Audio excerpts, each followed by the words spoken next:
A nation does not rise because of its economy. It does not stand because of its military, and it does not endure because of its intelligence. A nation rises or falls based on one thing, its relationship with God. In Psalms 33:12, blessed is the nation whose God is the Lord, the people whom he has chosen for his own inheritance.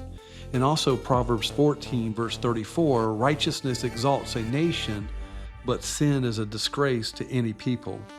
Today, we are not just talking about Israel, and we're not just talking about ancient kingdoms. We're talking about a spiritual law that governs every nation, every people, every generation. Why do nations rise? Why do nations collapse? And why do some flourish while others fall apart? Scripture gives a clear answer.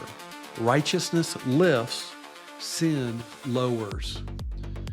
Again, in Psalms 33:12, where it starts out, blessed is the nation whose God is the Lord. The word blessed means flourishing, divinely favored, walking in a state of God's approval. This is not emotion, this is condition.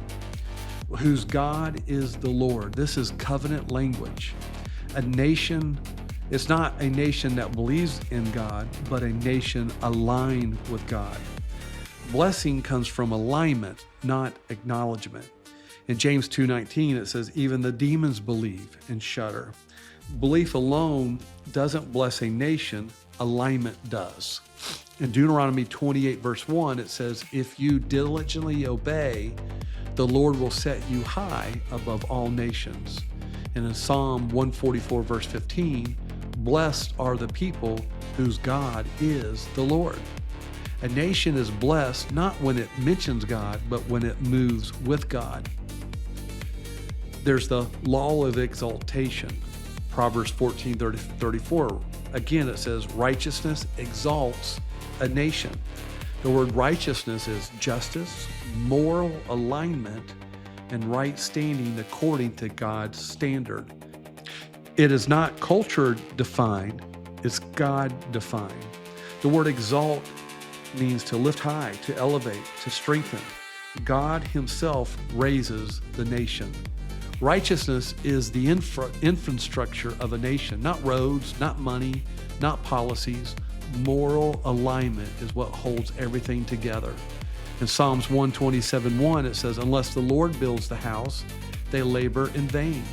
And Zechariah 4:6, it says, not by might nor by power, but by my spirit. You can build a powerful nation outwardly and still be collapsing inwardly. In Proverbs 14, verse 34 again, the second part says, but sin is a disgrace to any people. Sin is missing the mark, rebellion against God. The word disgrace is reproach, shame, decay. Sin doesn't just bring guilt, it brings national erosion. Sin weakens a nation from the inside out. In Isaiah 5, verse 20, it says, woe to those who call evil good and good evil. When moral lines blur, collapse begins. Go through Romans chapter 1, 21 through 28. It talks about a society that rejects God. It becomes darkened, is handed over, loses discernment. A nation doesn't fall when attacked, it falls when it decays. We can look here in David's kingdom when righteousness ruled. In 2 Samuel 8, verse 15, it said, David administered justice and righteousness. The result was stability, victory, and expansion. Solomon's early reign in 1 Kings 10:9, he set you on the throne to do justice and righteousness. Nations came to him for wisdom. When sin dominated, Israel fell. 2 Corinthians 17, verse 7, this came about because they sinned against the Lord. The result was captivity, destruction, and scattering. Then you have Judah's collapse. In 2 Chronicles 36, verse 16, they mocked the messengers until there was no remedy. There comes a point where rejection of truth removes protection. Nebuchadnezzar is a personal picture of national truth. In Daniel 4:30-32, you had pride and then a downfall, then humility and restoration. What happens in a king affects the kingdom. God rules over nations. Daniel 2:21, he removes kings and establishes kings. In Acts 17:26, God determined boundaries and times.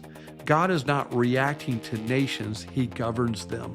History is not random, it is God writing in real time.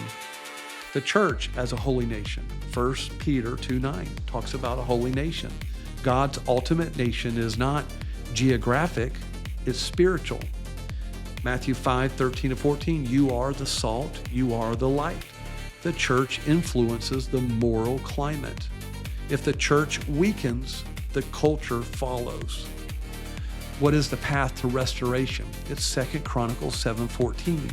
If my people humble themselves, I will heal their land. Restoration steps is first, humility. Second is prayer. Third is seeking God's face. And fourth is turning from sin.